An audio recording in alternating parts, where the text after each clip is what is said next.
Hello दोस्तों, जैसे कि आप लोग जानते हैं हम लोग पढ़ रहे हैं UP polytechnic second semester math second, जिसमें हम लोग 5 लेक्चर कंप्लीट कर चुके थे, जो कि हमारे प्लेलिस्ट में है। आप वहां से जाकर उन्हें देख सकते हैं। और उसके बाद हम लोग प्रश्नवली भी स्टार्ट कर चुके थे, जिसमें हम लोग 2 नंबर तक क्वेश्चन हल कर चुके थे। और आज हम लोग ये लेक्चर 6 में देखेंगे 3 नंबर से सवाल। आगे प्रश्नवली के जो क्वेश्चन है उन्हें सॉल्व करेंगे। तो आइए हम लोग स्टार्ट करते हैं। जैसे हमारे पास ये पहला सवाल दिया है सालिक में, ये सालिक दिया और इसमें ये पहला क्वेश्चन दिया हमारे पास, अवयव 1, 6 एवं 7 के लघु गुणक माइनर क्या होते हैं, उन्हें ज्ञात करना है। उसके बाद दूसरा सवाल हमारे पास है 1, 2, 3 और उसके बाद 3 के शाखंड ज्ञात करना है। ये हमारे पास सालिक है। इस सालिक के हम लोग अवयव 1, 6, 7 तथा 7 के लघु गुणक यानी कि माइनर ज्ञात करना। और दूसरे नंबर पर क्वेश्चन हमारे पास 1, 2, 3 तथा 1, 2, 3 इसके को फैक्टर ज्ञात करना है। और उसके बाद 4 नंबर पर हमारे साथ 3 सवाल दिए हुए हैं, पहला, दूसरा, तीसरा, जिसमें सारिणी का विस्तार द्वारा उनका मान ज्ञात करना है। तो हम लोग देखते हैं पहला सवाल।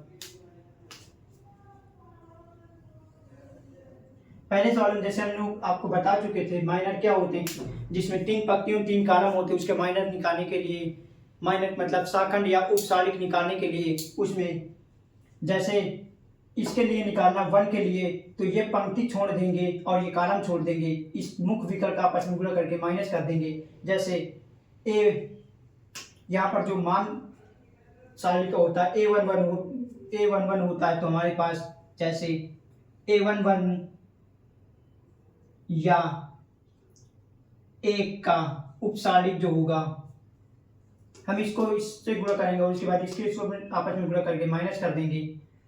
तो हमारे पास इसका गुणा इसमें करेंगे 9 × 45 होगा। उसके बाद माइनस इसका गुणा आपस में करेंगे 8 × 48 और इसे आगे सॉल्व करेंगे A11। तो हमारे पास आगे निकल कर आएगा -48 से +45 माइनस करेंगे तो हमारे पास माइनस का 3 आएगा। तो हमारे पास जो A11 का मान निकल के आया वो हमारे पास -3 है। इसी प्रकार A6 का निकालना है। इसके लिए जब निकालेंगे तो ये कॉलम और ये पंक्ति छोड़ देंगे, तो हमारे पास ये 4 अवयव बचेंगे। तो मुख्य विकल्प का आपस में गुणा करेंगे और उसके बाद गैर विकल्प का आपस में गुणा करके माइनस कर देंगे। तो इसका गुणा इसमें करेंगे। जैसे अब ये हमारे पास यहाँ पर होगा A23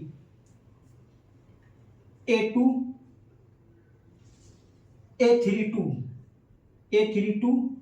को हम लोग या तो इसका अवयव लिख सकते हैं 6 बराबर, इसके लिए जब निकालेंगे तो ये कॉलम और ये पंक्ति छोड़ देंगे, तो इसको इसमें आपस में गुणा करेंगे तो हमारे पास आएगा 8। उसके बाद इसका आपस में गुणा करेंगे तो हमारे पास आएगा 14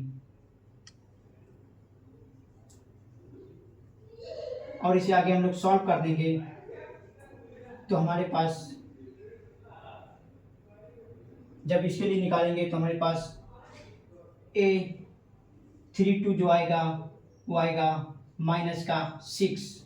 इस प्रकार हम लोग 6 का लघु गुणक निकाल चुके। इस प्रकार अब हमारे पास है 7 का। जब इसका लघु गुणक निकालेंगे तो ये पंक्ति और ये कॉलम छोड़ देंगे, इसका फिर उसके बाद मुख्य विकल्प का आपस में गुणा करके माइनस, गैर विकल्प का गुणा करके माइनस कर देंगे। जब इसके लिए निकालेंगे तो यहाँ पर होता है हमारे पास A13 और या तो हम लिख सकते हैं या बराबर अवयव जो होगा जिसका निकालना है, तो इसके लिए निकालेंगे तो ये पंक्ति और ये कॉलम छोड़ देंगे, तो इसका इसमें गुणा करेंगे और इसका इसमें गुणा करके माइनस करेंगे। तो इसका इसमें गुणा करेंगे तो हमारे पास आएगा 12 और इसका आपस में गुणा करेंगे तो हमारे पास आएगा -15।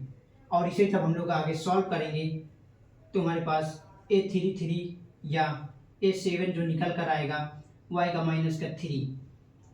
तो हम लोग A33 लिखेंगे -3। इस प्रकार हमने पहले सवाल का, इस सारणी का जो 1 और 6 और 7 का लघु गुणक जो निकालना था हम लोग निकाल चुके हैं। आप लोग इसको नोट कर लीजिए। उसके बाद हम देखते हैं क्वेश्चन नंबर 2 जिसमें शाखंड निकालना है। तो आप लोग इसे नोट कर लीजिए।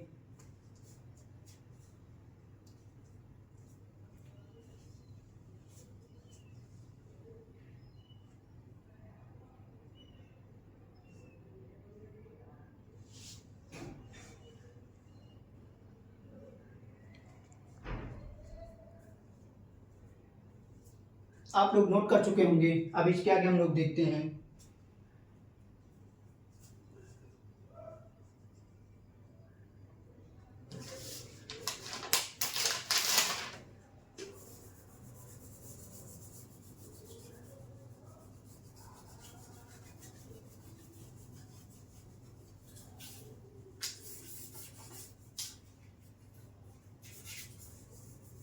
इसके बाद क्वेश्चन नंबर सेकेंड देखते हैं।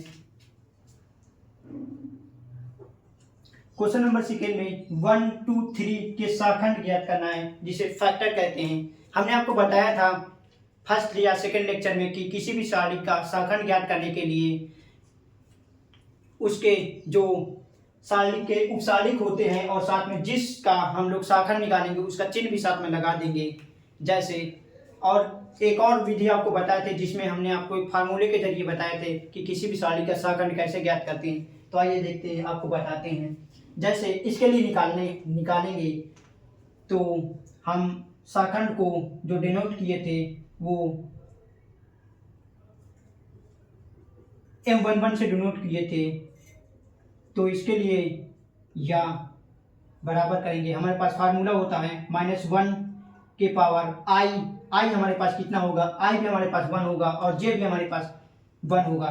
तो 1 + 1 और उसके बाद इसका जो उपसारिक निकालेंगे, तो हमने अभी उपसारिक निकाला था तो इसके लिए यहाँ पर लिख लेते हैं उपसारिक।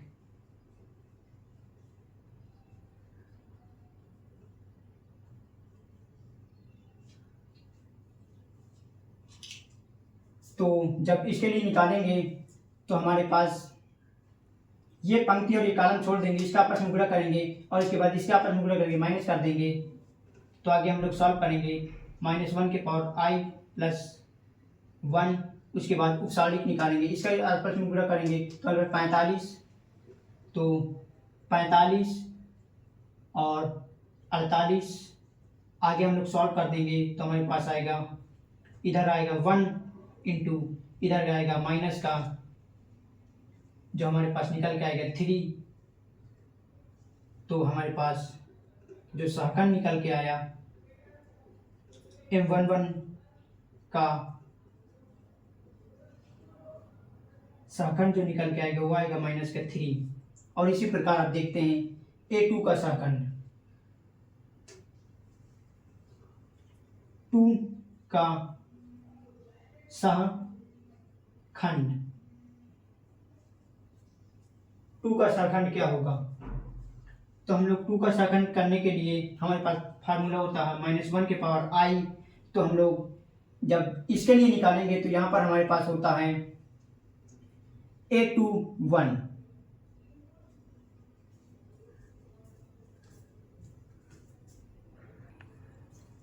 इसके आगे हम लोग देखते हैं अब A2 का शाखंड कैसे ज्ञात करेंगे। अब जब 2 का शाखंड ज्ञात करेंगे तो ये पंक्ति और ये कॉलम छोड़ देंगे तो हमारे पास जो फार्मूला होता है इसके लिए जो होगा A21, तो हमारे पास M21 बराबर होगा A21 माइनस के पावर आई का मान हमारे पास है 2 + जे का मान 1 और इंटू उपसारिक।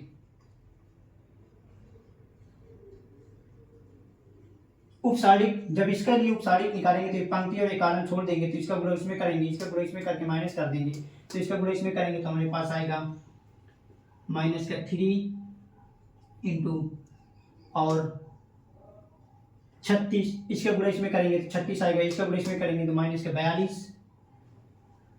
तो आगे हम लोग जब सॉल्व करेंगे A21 या जो भी लिख सकते हैं का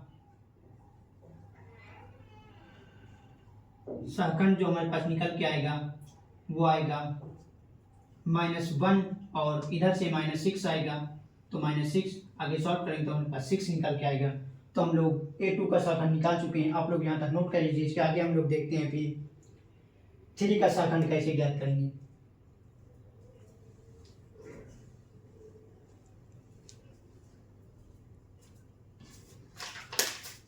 चलिए आप लोग नोट कर चुके होंगे, इसके आगे हम लोग देखते हैं।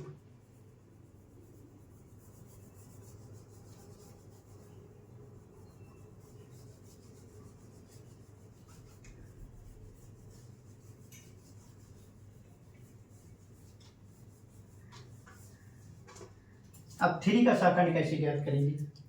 3 देखते हैं कहाँ पर है। 3 यहाँ पर है, तो यहाँ पर हमारे पास जो नंबर होता है वो होता है M31 या 3 का शाखंड। तो हमारे पास फार्मूला होता है -1 के पावर i हमारे पास कितना होगा 3 प्लस j हमारे पास 1 होगा इंटू उपसारणी। तो -1 के पावर 4 और इसका जब उपसारणी निकालेंगे तो ये पंक्ति और ये कॉलम छोड़ देंगे, तो इसका गुणा इसमें करेंगे तो हमारे पास आएगा। इसके लिए निकालेंगे तो ये पंक्ति और ये कॉलम छोड़ देंगे, तो 8 के गुणा 4 में करेंगे तो हमारे पास आएगा 32 और इसका गुणा इसमें करेंगे तो हमारे पास आएगा 5 7 35। तो इस प्रकार हमारे पास जो M31 या 3 का शाखंड निकल के आएगा का शाखंड आएगा 1 इंटू इधर से -3 इक्वल 3। तो 3 का शाखंड 3 होगा। आप लोग यहाँ तक नोट कर लीजिए। इसके बाद हम लोग देखते हैं क्वेश्चन नंबर 4 के क्वेश्चन।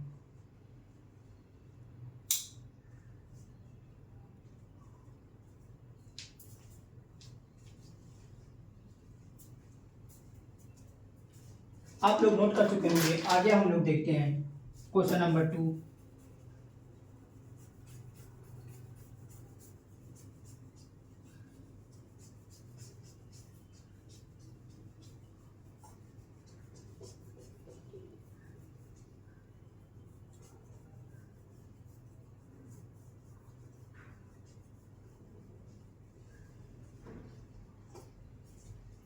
तो हम लोग देखते हैं क्वेश्चन नंबर 4 में क्या दिया है। निम्न सारणी के विस्तार द्वारा मान निकालना है। तो हमारे पास ये 3 सारणी हैं, इनके मान निकालेंगे।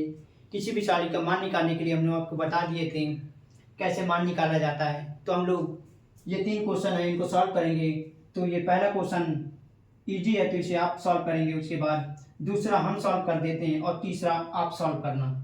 तो हम लोग क्वेश्चन नंबर 2 आपको बता देते हैं कि सारणी का मान कैसे निकालेंगे। क्वेश्चन नंबर 2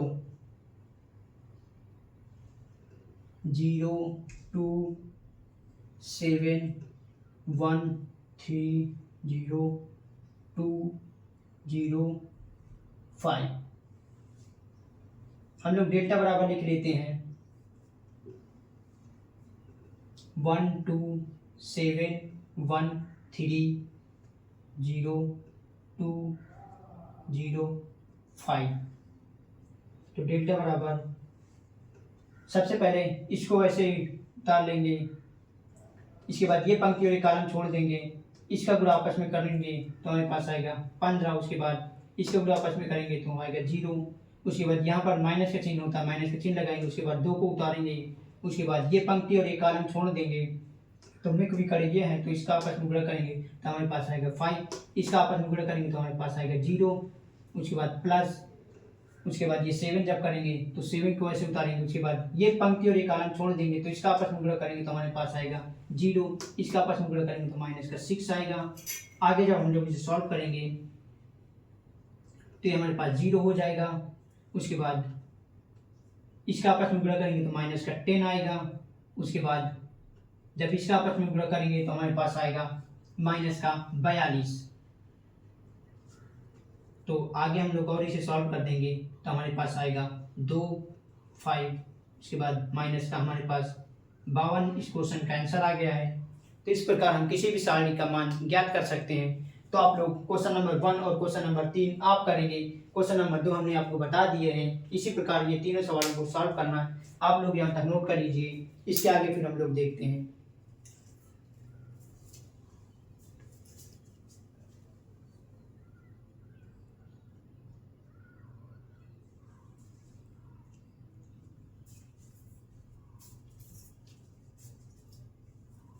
चलिए दोस्तों, आज की क्लास हम लोग यहीं तक रखेंगे। उसके बाद आपका लेक्चर नंबर जो 7 आएगा, उसमें पूरी तरीके से हम लोग सारणी के जो डिटरमिनेंट का जो प्रश्नावली है उसे हम पूरी तरीके से फिनिक्स कर देंगे एक लंबी क्लास लेकर। तो आप लोग आज के लिए यहीं तक रखिए, आप लोग नोट कर लीजिए। इसके बाद हम लोग क्वेश्चन नंबर 5 से स्टार्ट करेंगे। जितने भी क्वेश्चन होंगे आपके प्रश्नावली में, सारे क्वेश्चन अगले लेक्चर में हम लोग कंप्लीट करेंगे। तब तक के लिए थैंक यू।